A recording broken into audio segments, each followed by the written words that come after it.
For all boxing info, news and latest interviews, amateur and pro, across the north, click and subscribe. VIP Boxing Promotions. Also, Twitter, Instagram and Facebook. Well, Josh, how does it feel? It's been an amazing 12 months for you, hasn't it? It's been an unforgettable 12 months, Lee. You know, people have said you're not going to top that year, are you? And it will be hard to top. You know, birthing my twin girls, winning the world title at Ellen Road, defending it against one of the biggest names in world boxing, and having a film come out. It was a hell of a year. Certainly, you know, the boxing, it felt like all the hard work over the years finally come to pay off, so to speak. I mean, we'd won a lot of titles before then, but you know, they're getting to the top of the tree. I suppose what's been good, it's always been against the odds. You know, you've never been expected, like you said, I think from when you even won the English, you weren't even expected to win that. Then you do. Then it was the Commonwealth, then the British, then the European, then the defences, and like I say, then it must have been 2 years of whether you weren't going to get that IBF shot at Lee Selby, and then like I say, it was January last year when that was first brought to your attention that it was ready. We didn't have a date, but you knew it was going to happen. We didn't have a date, but obviously when I beat Dennis Sealand back in 2017, I was a manager challenger then, so I knew regardless of what was going to happen, I was the next in line, and I just had to be patient, and soon enough the date would come. Early January we had an idea that it was definitely the next one, and then I think by February time we knew it was going to be Ellen Road as well, so you know, I had plenty of time to prepare and stay focused. But to be honest with you, over that Christmas period I would just keep himself in gym, keep himself ticking over, working on game plans, and we'd been talking about Lee for a few years, so we'd already subconsciously had, you know, a plan of attack, and then it would all just time put into practice. But you didn't have to use what you'd prepared for Lee Selby, because Lee Selby didn't fight the fight we thought he might fight, and he fought a perfect fight for you, wasn't it? I think that's a little bit down to us, you know, taking him away. I don't blow smoke up my own backside, but I think we took him out of his stride. We didn't allow him to do what he's normally good at. You look at, I mean, like I said earlier, we studied him a long time, so we watched a lot of his fights, and it was all we knew him as a team inside out, not just myself, my dad, and but the rest of the team as well. We all had an idea of how to go about, you know, Lee Selby and how to beat him, and I feel like we knew what to do to take away, and then we knew what not to do to, you know, what makes him a special fighter. So we didn't allow him to do what he's good at, and he likes the space, he likes the time. And what we were talking about before, about, you know, we didn't think you'd be able to top that night, because it was a special night in May. It was an occasion, Lee. It was. I think it was an occasion. You know, people talk about not just of the fight. They talk about May 19th as the occasion. Just the fact of it been spoke about for so long at Ellen Road. You know, there were 20 odd years since a boxing event had been there, and when a boxing event comes to a stadium, it's special. It doesn't happen often, does it? Coming out to the Kaiser Chiefs. Well, exactly. The whole occasion. I mean, for a lot of people, it'd been coming on for a long time. Obviously, the fight itself, but you know, if you were just buying your ticket to go along to the occasion, you know, it didn't happen often. Everyone's going to that boxing at the Ellen Road, like say Kaisers were there, they played a little gig and, you know, a few songs, and you know, just the whole buzz, the whole atmosphere around the city centre. I mean, I had some lads come visit me on the day of the fight, which normally I don't do. I normally keep myself to myself, sit in my hotel room and just, because even though I live in Leeds, I always lock myself into an hotel room just to be, you know, switched on. But I was sat there and I said, come down and have a, you know, pot of tea with us, lads. So a few of them came down, and they tried to fill me in and give me an idea of what the city were like on the day, and they said it's absolutely booming, Josh. I think there'll be thousands of people will remember that. 2 or 3 o'clock in the afternoon, people were getting ready. They were getting. You could feel a buzz and a vibe. And see, that's what people said. Don't forget the weather was lovely. We had the Royal Wedding on that day, the FA Cup final. So people had been in watching sport, watching Royal Wedding, having, you know, lovely weather, like I say, and then all heading down to boxing, a little bit merry. Like I said, we had the Kaisers there, and you know, there were loads of legends were coming out, not just from like boxing, but from all kinds of sport. Were turning up, and it made a special night. Well, you had Lee Derek Canton out there, didn't you? Yeah. And, you know, so like you say, it was just a special night. But again, 6 months down the line, in December, 3 days before Christmas, I didn't think that would be able to top. But again, it was another fantastic night. It was.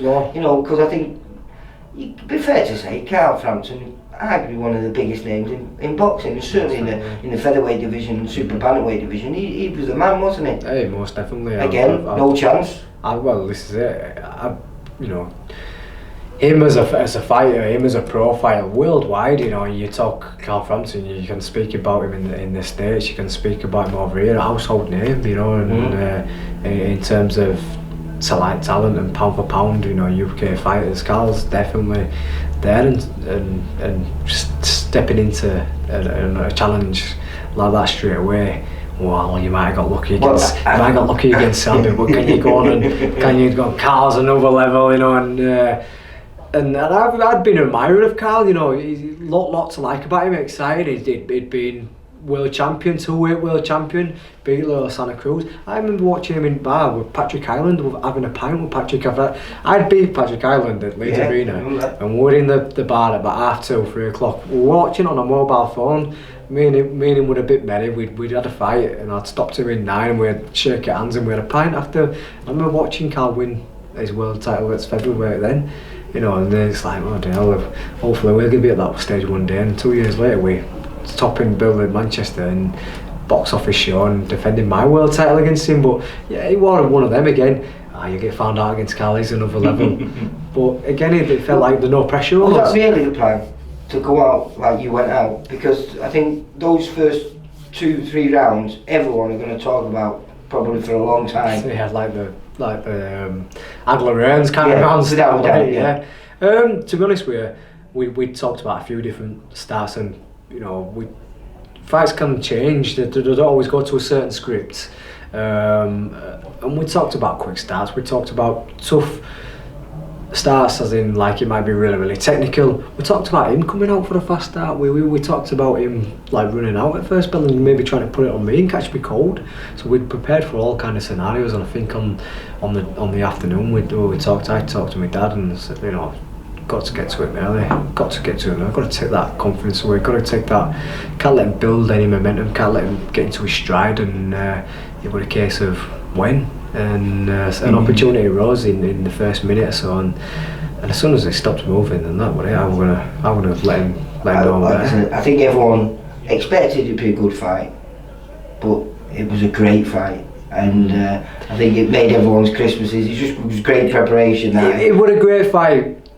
Not just because you had two fighters who were hungry, not just because you had a world title, not just because you had two great sets of fans. It was just the way that I had Carl hurt, and the way that Carl battled back, and the toe-to-toe exchanges. I mean, you know, it's often, I mean, you'll see it all the time, fights get buttered up, or this is going to be a fight of the year, but it doesn't always live up to that. No. And then often that happens, but when you've got two lads there, and they want it as bad as each other, and they're stood toe-to-toe, and they're taking blows and they're trading blows, the fans, you know, clap their hands and they've just got to applaud. And I think we're showing a lot of respect beforehand and a lot of respect certainly after, and I think that's, you know, all that added together made it just. Well, it's nice to see the bond that you've got now between one another, because obviously the dislike you have for your next opponent, so does Carl, and you've come out in force with one another, backing one another up on this.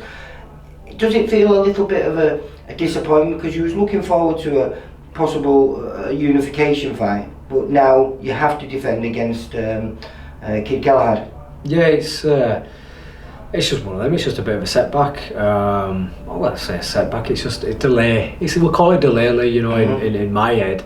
You know, we go another level. We're going to unify. And in my head, you know, we've gone Selby, Frampton, and after that, you know, Barley's or Santa Cruz. You know, I'm ranked number 2 now in Ring Magazine rankings. Number 1, you get one of them Rocky bells. You know, that's where I want to be. And it just seems like it's gone Selby, Frampton.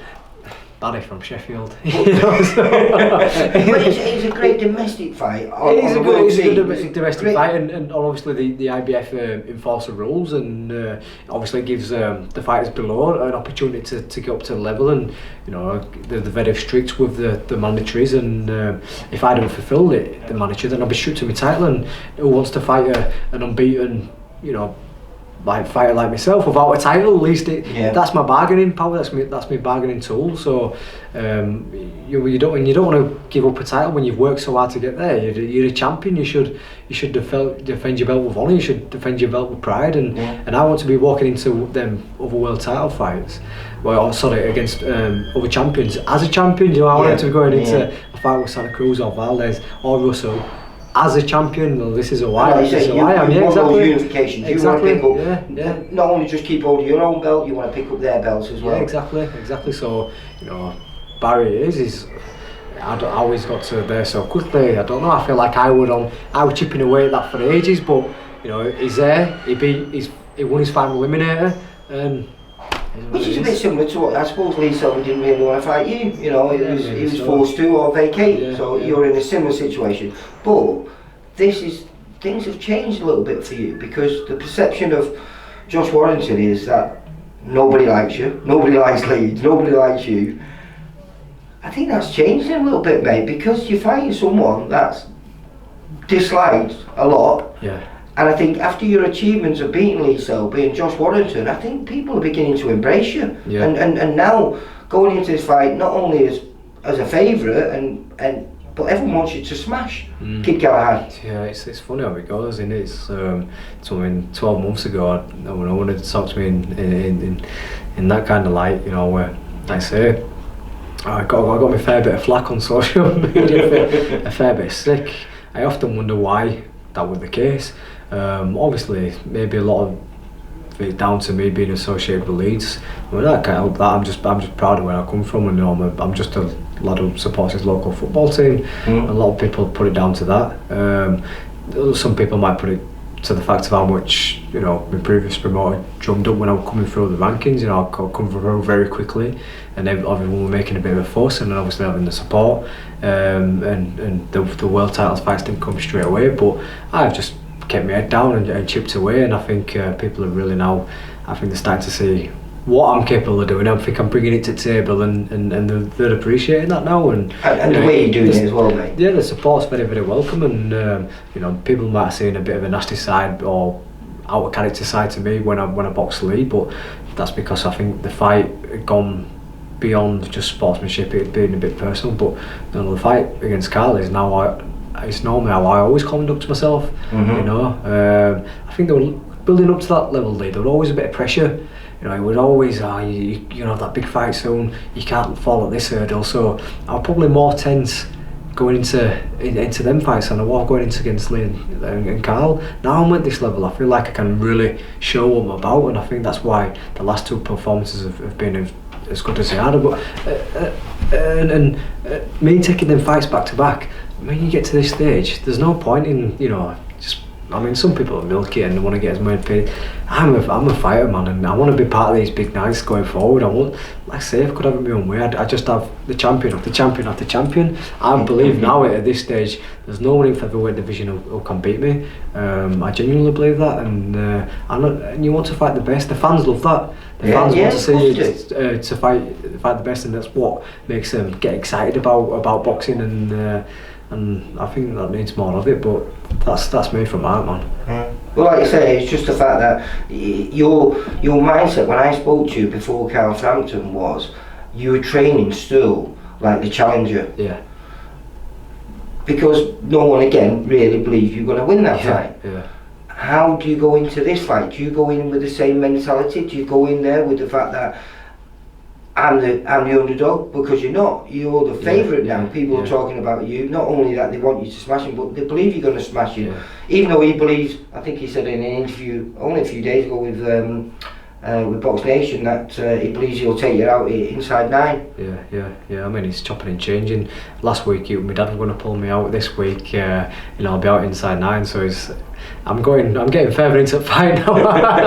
Before long, he'll be beating me on points. So I don't know, mate. It's funny how they come up with these plans and illusions. But to answer your question, yeah, I am possibly the favourite because people looking at the last two performances and looking at who Barry's boxed. But I think he don't deserve to be my level, but this is boxing and you've got to take everyone serious. And because you brought up the drugs things, you believe it should be banned for life. Yeah, I brought that up and I've made my thoughts very clear.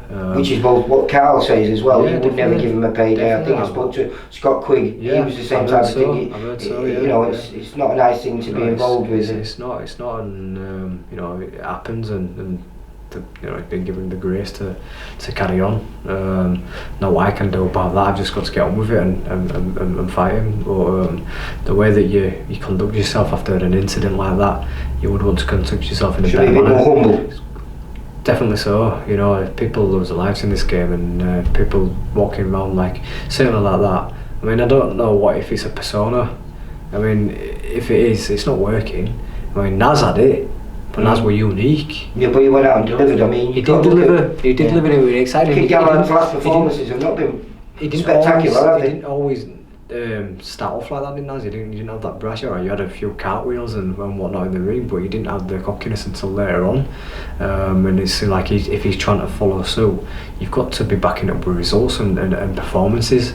And it's certainly building his profile. Most people just think he's a dick for it.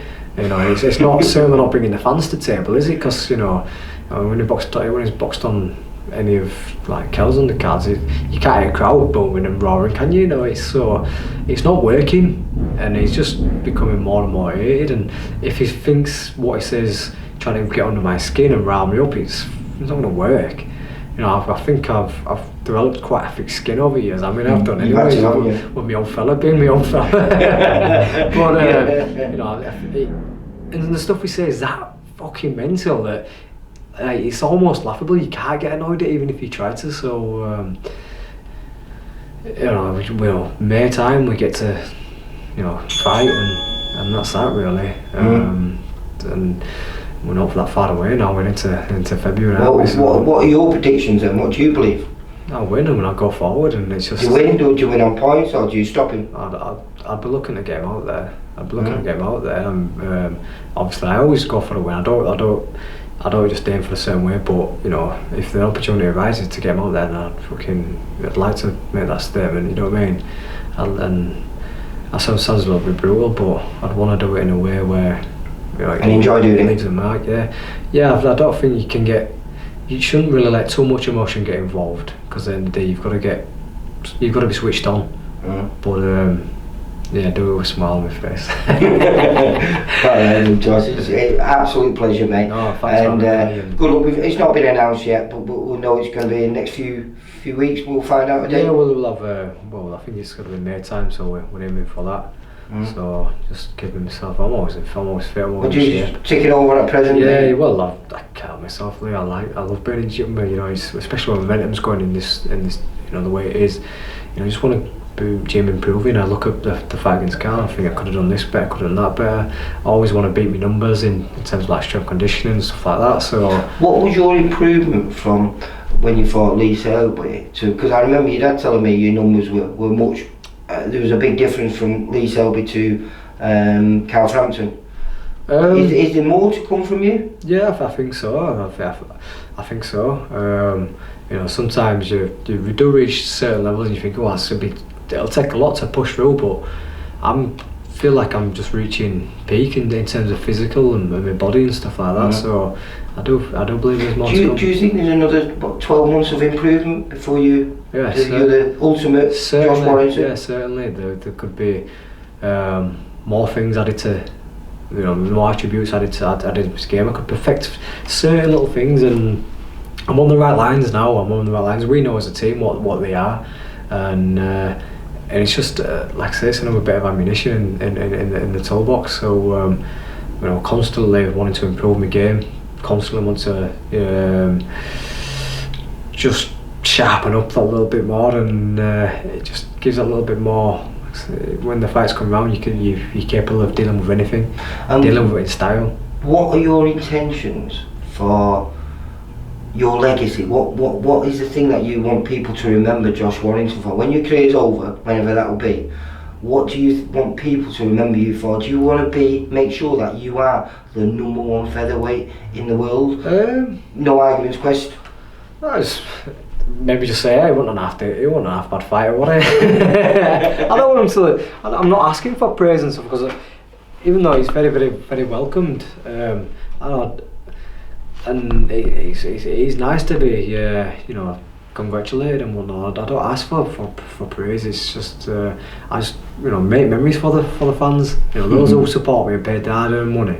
I want to just make sure that was worthwhile, because I've had folk following me from the smaller leisure centres league all the way to where we are now, and I think I said. Do you still do your ticket buy? I do. I've got help of some of my pals now, because it is a bit crazy, and sometimes I go to pubs and drop the tickets off, and I can be there for a few hours. But one fella before the fight came to my house, and we had a coffee and a bit of a catch up, and he was saying, over the years he's in hotels and travelling and blah blah, and he sits ringside. He must have spent like nearly 27 grand. That's a fucking lot of money that and what could support me, and I can never be able to like repay him that time, and certainly I wouldn't be able to do it like I don't know. I'd have to pay everybody back then, wouldn't I? But that last year though, 2018, I think that paid back almost everyone there.